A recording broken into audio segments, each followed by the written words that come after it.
Good afternoon, everyone. Welcome to the Sprout Safety Alliance webinar, overview of Sprout-associated outbreaks and the highlights of the FDA food traceability rule. My name is Yuqiao Jin. I'm the co-lead of Sprout Safety Alliance. I'm going to go through some housekeeping items, then our FDA regulator, ESMA mandate, will provide an overview of Sprout-associated outbreaks and talk about the food traceability rule, focusing on the requirements for sprouts. We will have a Q&A section after the presentation. We plan to end at 1:45 p.m. Central Time. There will be a recording of the webinar posted on our website. A PDF of the presentation slides will be available and downloadable. The webinar is not downloadable. Please turn off your video and remain muted during the webinar. You can ask questions by going to the chat box at the bottom of your screen. We will be monitoring questions during the webinar. We will only answer questions related to food traceability rule. If your question is not answered during this webinar, you can reach out to Sprout Safety Alliance Technical Assistance Network for the guidance. I will put the SSA 10 link in the chat later. Okay, I'll stop sharing my screen and turn it over to ESMA. Great, thanks so much, Yuta. And thanks for the opportunity to be here. As Yuta indicated, my name is Osman Madud. I'm from the Human Foods Program, Office of Coordinated Outbreak Response, Evaluation, and Emergency Preparedness. That's a mouthful. We just both go with CORE. And before I dive in, I want to just thank one of my colleagues in CORE, Catherine Buick-Taylor, with help that she provided in also creating some of these slides. So I'm going to quickly dive into a discussion of recent Sprout-associated outbreaks. And this is covering the period you see on the slide here, 2012 to 2022. So during this time period, FDA CORE, in collaboration with CDC, state and local partners, coordinated response efforts for 15 multi-state Sprout-associated outbreak investigations. And this chart illustrates them, kind of giving an overview of the month and the year they occurred, the pathogen that was associated with these outbreaks, vehicle, meaning the food item that was likely associated or suspected to be associated with illness, and then a breakdown of total illnesses and hospitalizations. So just to give a little more clarity, you can see in this chart, there are two rows that have suspect next to the vehicle. You can see suspect next to mung bean in the May 2016 salmonella outbreak, and also next to mung bean for the December 2016 outbreak. So just to offer some clarity, those two Sprout types were considered suspect vehicles because we didn't have enough evidence to indicate that they were the likely source of illness. Unlike the other outbreaks listed in this table, which don't have that suspect in parentheses next to it. So those were all based on the epidemiologic evidence and other lines of evidence. Those were confirmed to be the vehicle that was likely associated with illnesses in those investigations. And just to highlight a couple of quick trends here, Salmonella was the infection most associated with these Sprout-related outbreaks, and Salmonella infections aligned with 9 of these outbreaks during this time period. As far as the E. coli outbreaks, those are mostly non-0157 sugar toxin producing E. coli. And as far as the Sprout types linked to illnesses during this time frame, they were mostly associated with alfalfa sprouts, and that was 7 outbreaks that occurred during this time period. And one thing I would like to note, and I'm sure your eyes are getting drawn to it, is that January 2018 Salmonella Montevideo and Cubana outbreak. And you can see there's 3 different sprout types associated with that particular outbreak, which I'm sure leads to a lot of questions. I do want to point out for that particular outbreak, the evidence is stronger for alfalfa exposure being the cause of illnesses, but we couldn't rule out other sprout types. So just wanted to give a quick overview of the sprout-associated outbreaks that occurred during this time period. And this next chart is just kind of presenting the hospitalizations and deaths associated with those 15 investigations, just in a different format. The smallest number of illnesses associated with the outbreaks during this time period was 5, and the highest number was 115. And as you can see here, indicated by the red boxes, there were 2 outbreak investigations that were actually associated with deaths. One in 2014 associated with listeriosis, and a salmonella infections in 2016 that led to 1 death. I should note, just to be clear, that the deaths are actually included in the hospitalizations. So, for example, for that 2014 listeriosis outbreak, there were 5 total hospitalizations, including 2 deaths. And similarly, for the salmonella multiple serotypes outbreak in 2016, there were 10 hospitalizations, including 1 death. So this is quite a busy chart, but wanted to also present, associated with those 15 different investigations, the inspectional data that were associated with those outbreak investigations, and sort of common deficiencies that were observed or noted during those inspections. So across the top, the first row indicates the particular outbreak, and then the firm, obviously de-identified, is listed in the second row. And I should point out that this includes both sprout growers as well as seed suppliers. And in some cases during a particular outbreak investigation, there may have been multiple inspections that occurred. So just wanted to quickly kind of recap sort of what we saw during this time period for these 15 different sprout-related outbreaks. The most common deficiencies reported during these inspections related to personnel observations, and this kind of goes to not wearing or changing hair nets or gloves properly, foot baths not being maintained properly, observations along those lines. And those types of deficiencies were noted in 9 of the inspections out of the total of 20 that occurred for the outbreaks during this time period. Following that, we have deficiencies with plant and ground, and that's kind of like dripping condensation, pitted floors or walls, unshielded lights in production or storage areas. And there were 8 inspections out of the 20 which noted those types of observations. Sanitary operations, which is also noted on here, and that could be something like sprout seeds spilling out of bags onto the floor, improper backflow. And that was noted in 8 of the 20 inspections. I think pest control is probably self-explanatory. There are only 3 observations noted during this time frame. And not to keep on going through all these, but I'll just pick out a couple more common deficiencies. So sanitary facilities and controls, that kind of speaks to a lack of environmental monitoring program, improper environmental swabbing. That was noted in 6 of the 20 inspections.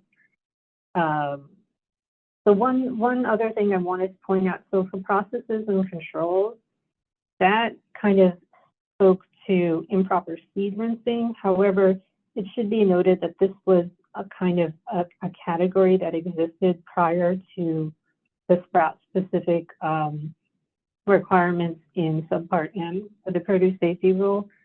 So following when the sprouts when subpart M was finalized, then the category that was used to note the type of deficiency I described was seed sanitization issues. So there's basically overlap between those two categories. And then just to point out, I think spent sprout irrigation water testing, that speaks to not testing or testing improperly. That was noted in 4 out of the 20 inspections. And records, I know that's kind of a very general term, but that is kind of trying to indicate there was no record keeping, inadequate records of like items like daily sanitation, seedlot testing, spent sprout irrigation water, or product testing, etc. So again, just a highlight of the inspectional activity and general outcomes during the time period covering those sprout-related outbreaks. And in case it's a little unclear, the classification you see in the 3rd row, that's official action indicated, meaning that regulatory or administrative actions were recommended based on the observations during the inspection. VAI or voluntary action indicated, meaning there were some objectionable conditions or practices found, but there was no recommendation for administrative or regulatory action. And finally, there's NAI or no action indicated, meaning there was no objectionable conditions or practices found. And as far as product or firm actions that came out of these 15 different multi-state outbreak investigations, this pie chart is sort of capturing them. However, I should note that 5 of these outbreaks that occurred during this time did not result in any action. So this only represents the actions that resulted from the investigations for 10 of the 5 outbreaks, 10 of the 15, excuse me, outbreak investigations. You may be wondering why these numbers don't add up to 10, and that's because 2 of the outbreak investigations actually led to more than one action, such as a recall being initiated as well as a warning letter being issued. So that's why the numbers don't add up to 10. And I do also want to point out that this pie chart is not capturing any, all the actions that could have occurred during an investigation, such as it's not capturing an untitled letters, for instance, being issued. But as you can see, a recall was most commonly initiated based on these outbreak investigations. So at least for this overview of the sprout of related outbreaks during this time period, I just wanted to close with sort of the challenges that we see during sprout related outbreak investigations.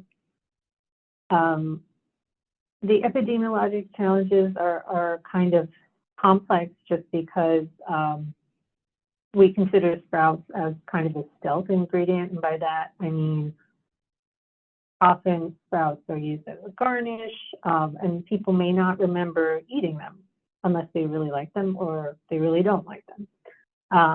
So it may be difficult to try and pinpoint when we're trying to determine what common food items may have caused illness if people don't remember eating sprouts.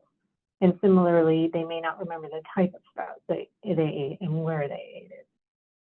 So that's often a challenge on the case, the epidemiologic information when ill people are being interviewed as far as what food items they may have eaten. And then, of course, there's traceback challenges.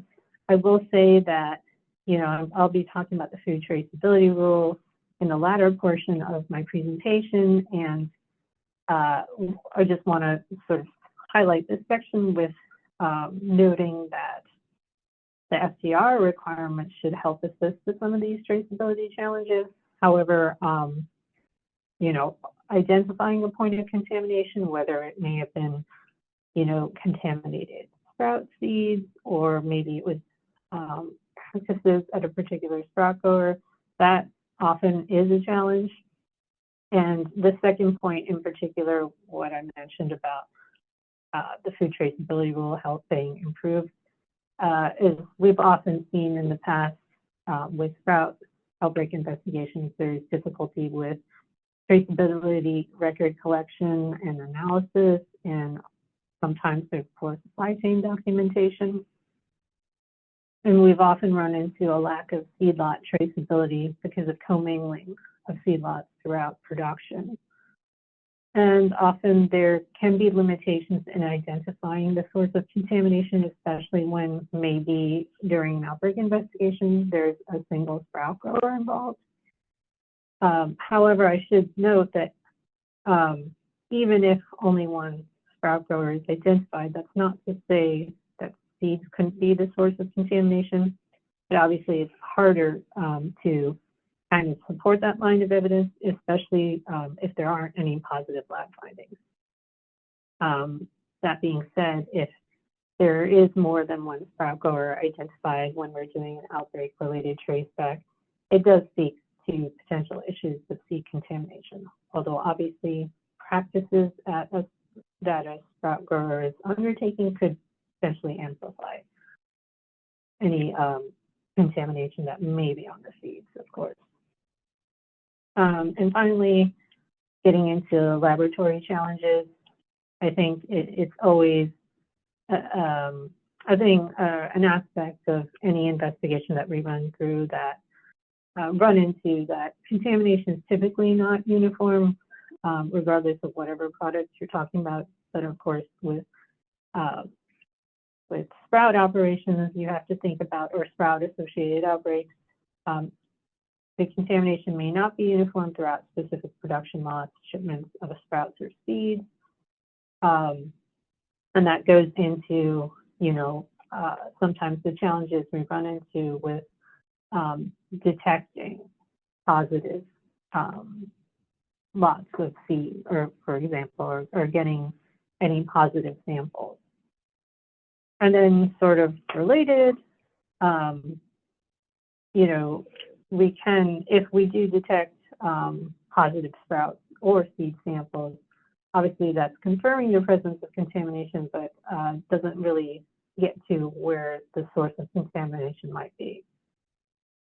And finally, because of the time it takes to, identify cases of illness, figure out what common food item may be making all these cases sick, and then getting into where these cases may have consumed or eaten the particular food item, then getting the supply chain records.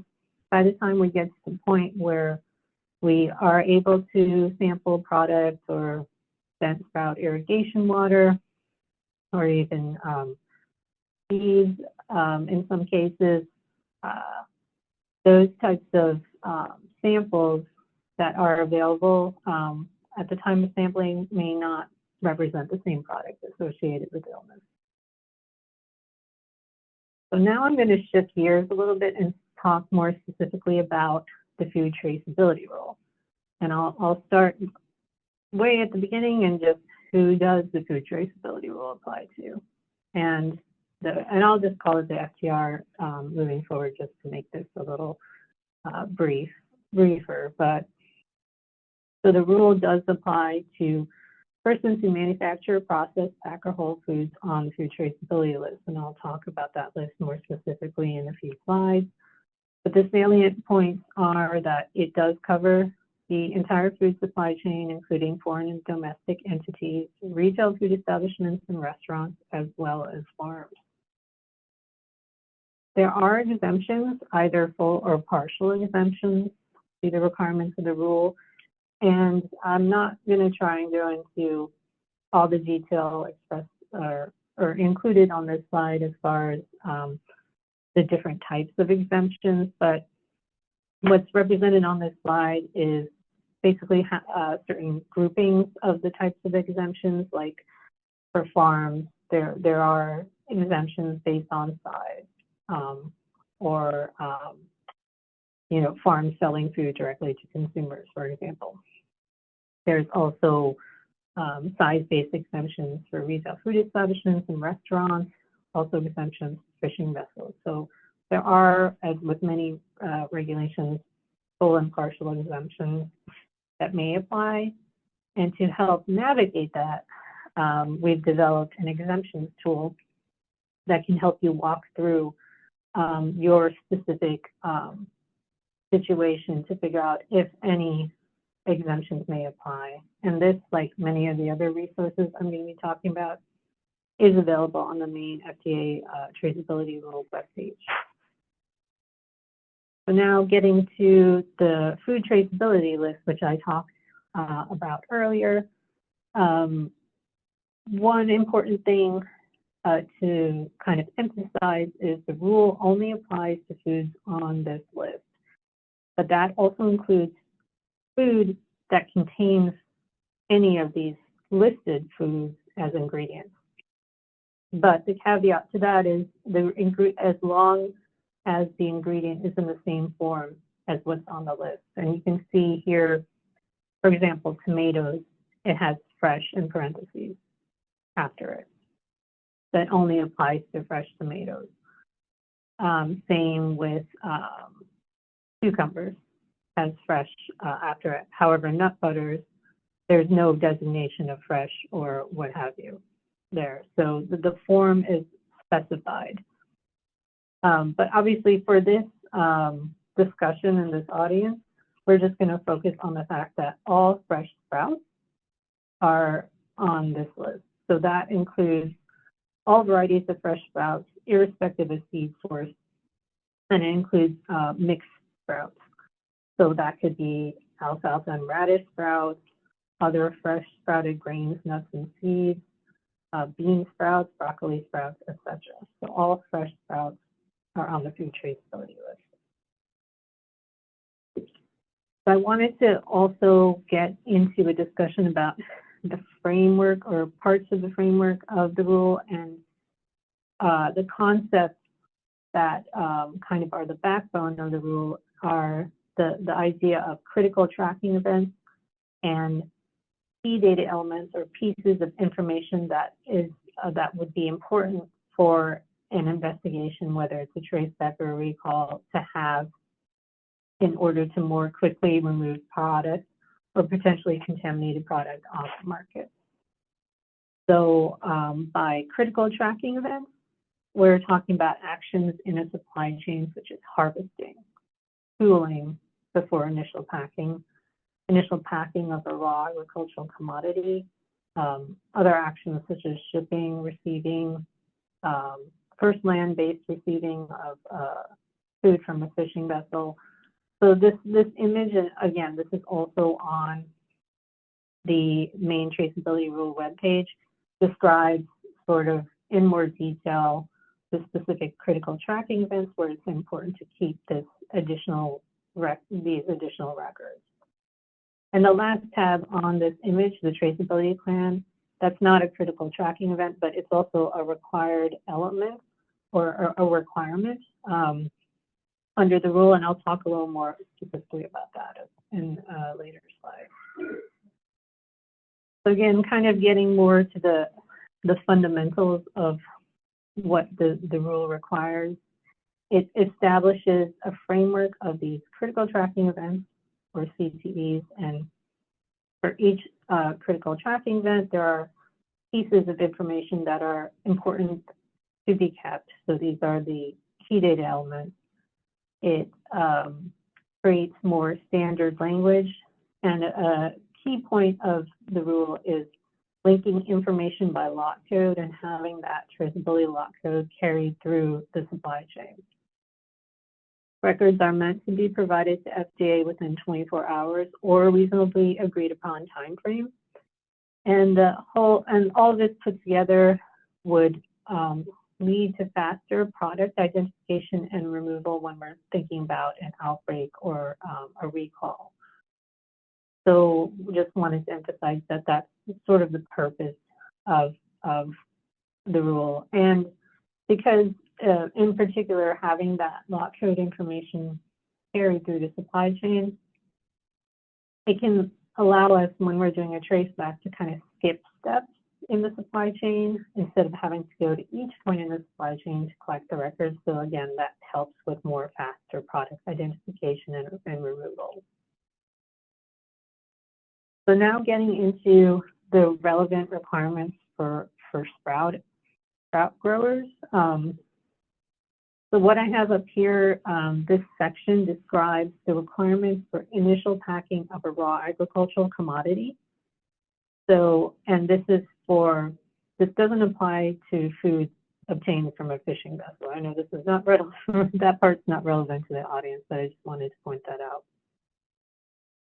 So the key data elements, which are listed in the bullets on this slide, require firms to keep traceability data on the incoming food, meaning for this audience, the sprouts before they're initially packed, as well as data surrounding the initial packing of the food on the food traceability list. I do want to mention that while the entities that perform this initial packing of a raw agricultural commodity are not required to keep receiving KDEs, meaning there's no receiving KDEs required for the incoming food that they are initially packing, they are required to keep and provide shipping KDEs that relate to after the raw agricultural commodity is initially packed when it's shipped further on. And I don't want to spend too much time on going over each of these bullets, but this is a lot of information that could be captured in the normal course of business, right? The date you received incoming food, quantity, unit of measure.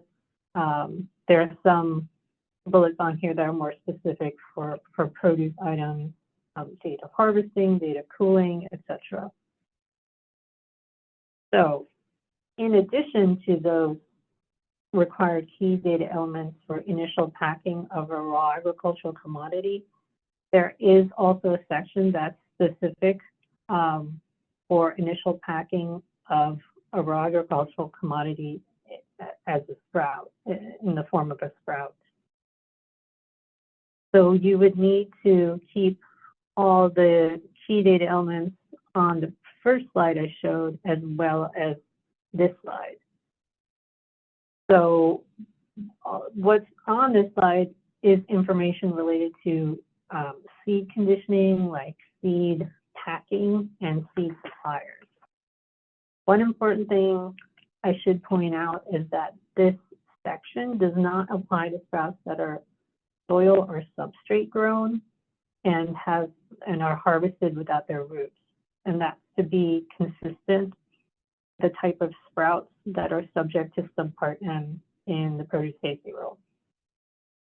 But that being said, even for those types of sprouts, so soil or substrate grown sprouts harvested without their roots, these requirements don't apply related to the seed information.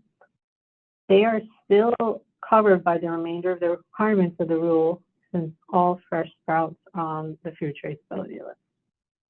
So hopefully that makes sense, but we do have Q&A portions, so we can also discuss further. So now to give an example of a generic sprout supply chain. So this is showing a supply chain for sprouts being grown to ultimately be sold at retail. So the requirements under the rule start with the sprouter. So you see all the circles indicating the sprout grower, distributor, and the retail food establishment, how they're all kind of highlighted in blue. That's sort of to indicate that these entities are the ones covered by the rule. And you can see also at the bottom, there's a bar indicating traceability plan, and that is indicating that all those covered entities are required to keep a traceability plan. So going back to the sprout grower must maintain the harvesting and initial packing KDEs, and that applies to all produce items. But then they also must maintain the KDEs that are specific to the initial packing of sprouts, which is the second slide that I just went over before. And that those specific KDEs, specific to initial packing of sprouts, include information about the seeds that were used for sprouting, including information related to growing, harvesting, conditioning, packing, and supplying of the seeds. But I want to give that caveat: the information about the growing and the harvesting of the seeds are to be maintained by the initial packer of the sprouts if such information is available. But the sprout growers should maintain information about other aspects of the seeds, such as where they were conditioned, processed, or packed. And sort of related to that, we do not mandate how the initial packer of sprouts must find out or be told information related to the seeds. So much like this rule in general, you really need to work with your supply chain partners to figure out the best way to obtain some of the required information, such as the information related to the seeds, the seed conditioning, processing, and packing. So moving on from the sprout grower, in this scenario, they're shipping the packed sprouts to a distributor. So they're also maintaining and sending along shipping KDEs to the distributor. And these are not specific to sprouts. And so they wouldn't, and they also wouldn't contain any information about seeds used for sprouting. And the distributor has to maintain the receiving KDEs for the sprouts that they received, and as well as the shipping KDEs they're going to be sending on. And finally, in this scenario, the last point in the supply chain before the consumer is the distributor sending the packed sprouts to retail. And the retailer is only responsible for the receiving KDEs for the sprouts they receive. And again, this doesn't apply to any information that the initial packer of the sprouts may have had to obtain about the seeds. So the shipping and receiving KDEs in this scenario, they're not going to be specific for sprouts. They're just the same for sprouts as they are for any food on the food traceability list. And then just to make sure this is understood, but the grayed out circles for the seed grower, seed conditioner, and seed supplier just indicate that there are no required records they're not covered entities under the rules, so they are not required to keep any records under this rule. So just to quickly talk about records maintenance and availability, there's no specific format other than, and I'll talk about this in a little bit, the electronic sortable spreadsheet, but records can be kept as paper or electronic or true copies. They should be kept for 2 years, and they must be available within 24 hours or any other reasonable time frame. But they could be stored off-site or even by a third party, as long as they can be available in the agreed upon time frame. And the only specific format, this only applies during an outbreak, recall, or other threat to public health, is being able to provision the required information, unless an exception applies, in an electronic sortable spreadsheet within 24 hours of a request. That includes a phone request. And I'll get a little bit more into the electronic sortable spreadsheet in a little bit, but again, that only applies in an outbreak or like a recall situation. I did talk about the traceability plan, and this is required to be kept by all covered entities. So this example we have here is an example for a traceability plan a sprout grower could keep. And this example is also one of the resources available on the main traceability webpage. And it needs to describe the procedures used to maintain the required records, how you identify SDL foods you may be handling, how you assign lot codes if you are required to assign them, like if you're initially packing sprouts or raw agricultural commodity, you would be assigning a traceability lot code. Includes a point of contact, a farm map, and how often, how your procedures to how, as far as how you update the plan.